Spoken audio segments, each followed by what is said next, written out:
Bavandimwe, igisibo si umuhango wo kwiyicisha inzara gusa cyangwa kureka bimwe mu byo twari twaramenyereye.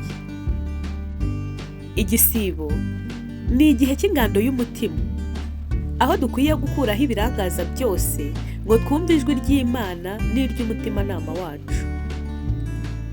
Mu gihe cy'igisibo dukwiye kwagura itumanaho n'Imana, ntidusenge tubitewe n'akamenyero, ahubwo ni mucyo dushaka umwanya w'umwihariko wo gutuza, tuganire n'Imana duciye bugufi mu mutima. Mu gihe cy'igisibo dukwiye kwigomwa.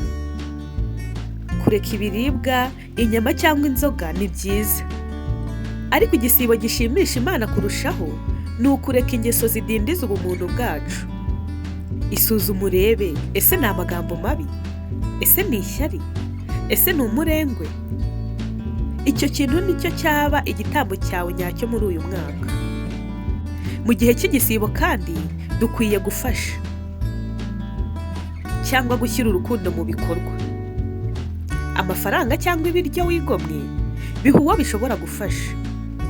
Reba mu baturanyi cyangwa mu nzira unyura, hari umuntu ukeneye inseko yawe, ijambo ry'ihumure cyangwa icyo kurya. Reka turebere hamwe ibyo kwitwararikaho muri iki gihe cy'igisibo. Kwicisha bugufi no kwiyoroshya, kuvuga amagambo yubaka n'ay'ihumure, gusoma ibitabo bitanga umusogongero ku ijambo ry'Imana, ndetse no gukora inshingano zacu neza. Igisibo ntigikwiye kukugira umunyamujinya kubera inzara, ahubwo gikwiye kukugira umunyembabazi kuko wumvise uburyo bagenzi bawe bakeneye ubufasha buva iwawe. Ni mucyo twese dufatanye muri uru rugendo rw'iminsi 40. Bye.